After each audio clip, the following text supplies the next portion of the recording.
Assalamualaikum warahmatullahi wabarakatuh.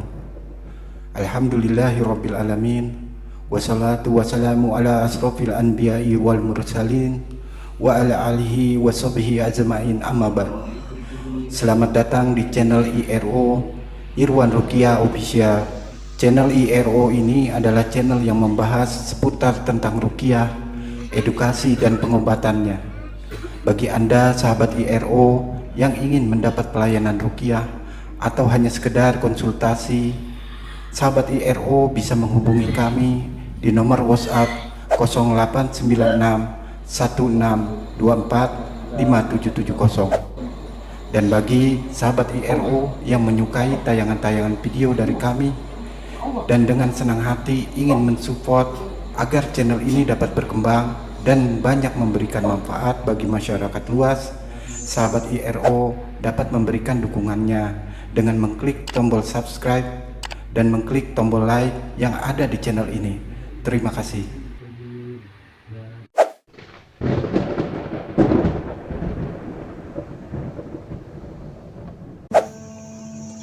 Assalamualaikum warahmatullahi wabarakatuh. Dalil-dalil yang menunjukkan adanya jin dan setan.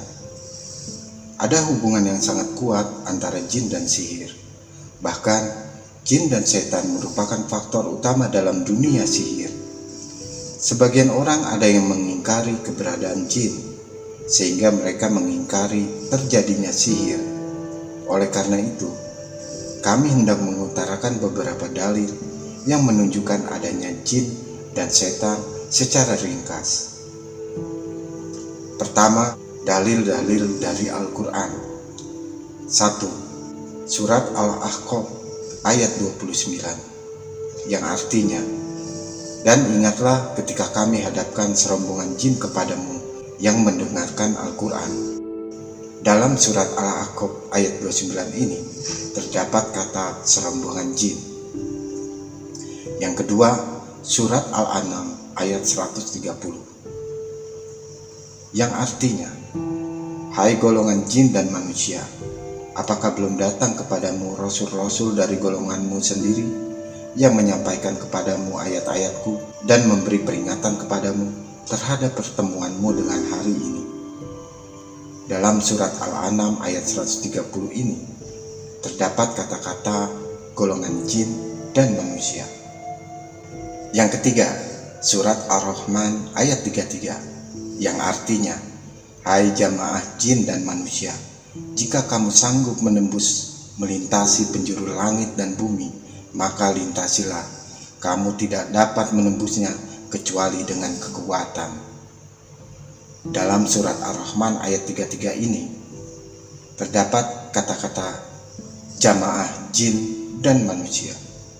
Yang keempat, surat Al-Jin ayat 1 yang artinya, katakanlah hai Muhammad, telah diwahyukan kepadaku bahwasannya sekumpulan jin telah mendengarkan Al-Quran.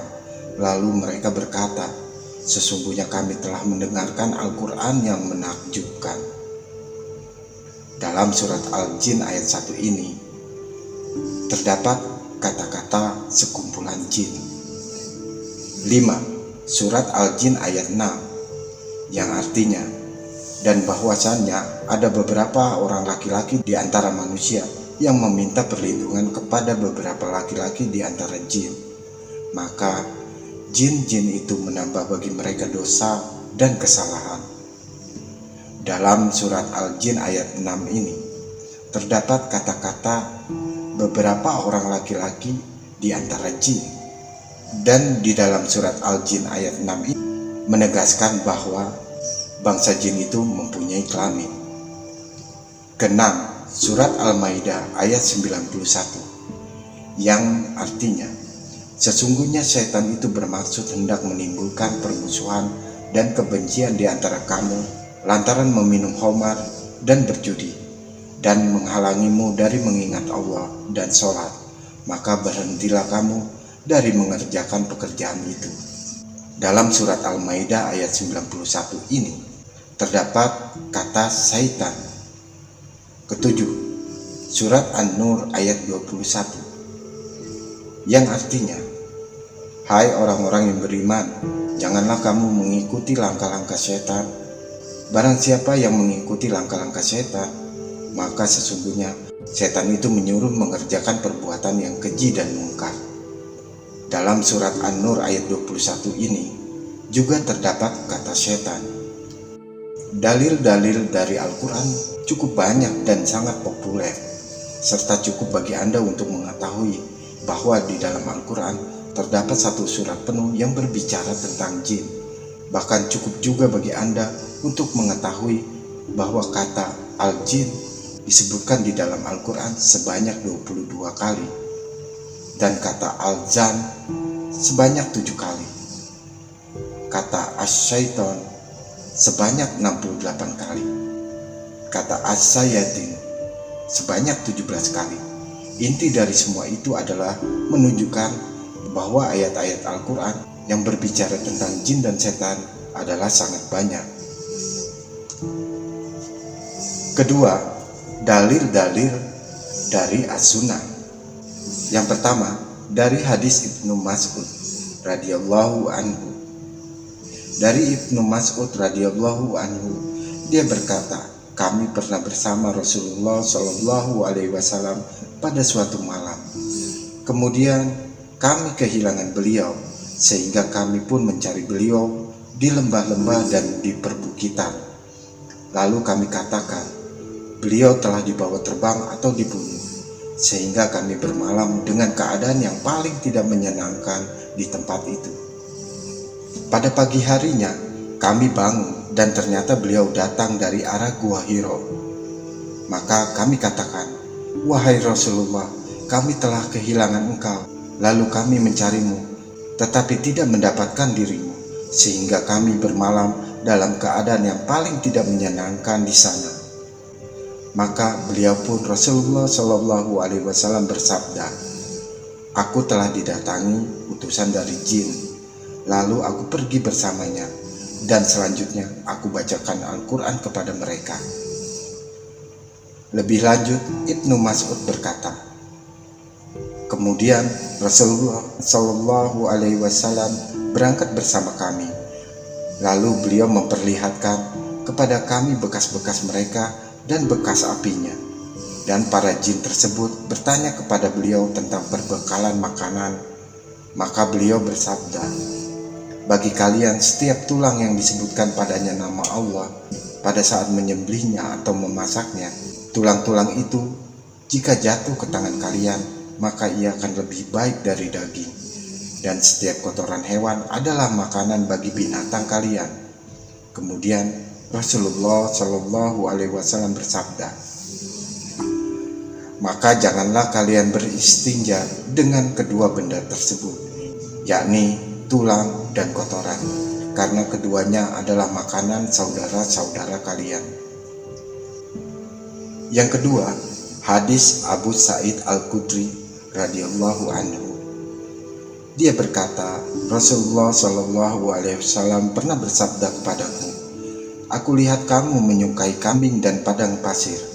Jika kamu berada di tengah-tengah sekelompok kambing dan padang pasir, lalu kamu mengumandangkan azan untuk sholat, maka keraskanlah suaramu itu, karena sesungguhnya tidaklah jin, manusia, dan segala sesuatu yang mendengarnya, melainkan akan menjadi saksinya pada hari kiamat kelak. Ketiga, hadis Ibnu Abbas radhiyallahu anhu. Dari Ibnu Abbas radhiyallahu anhu, dia berkata, Rasulullah Shallallahu Alaihi Wasallam pergi bersama beberapa orang sahabatnya menuju pasar Ukas. Pada saat itu antara berita langit dan setan-setan telah diberikan penghalang, sementara mereka juga dilempari bintang-bintang, sehingga setan-setan itu kembali pada kaumnya. Maka kaumnya tersebut bertanya, apa yang terjadi pada kalian? Mereka menjawab, kami telah dihalangi dari berita langit, serta dilempari dengan bintang-bintang. Kaum mereka berkata, kalian tidak dihalangi dari berita langit, melainkan karena sesuatu yang telah terjadi. Oleh karena itu, menyebarlah kalian ke seluruh penjuru bumi, bagian timur maupun barat. Lalu perhatikan apa yang telah menghalangi kalian dari berita langit. Kemudian mereka yang berangkat ke Tihama menuju kepada Nabi, yang ketika itu beliau tengah berada di Naklah menuju pasar Ukas. Beliau telah mengerjakan sholat subuh bersama para sahabat. Ketika mereka mendengarkan Al-Quran, mereka pun mendengarkannya secara seksama dan kemudian berkata, "Demi Allah, inilah yang telah menghalangi kalian dari berita langit." Dari sanalah kemudian mereka kembali kepada kaumnya seraya berkata, "Wahai kaum kami, sesungguhnya kami telah mendengarkan Al-Quran yang sangat menakjubkan, yang memberi petunjuk kepada jalan yang benar.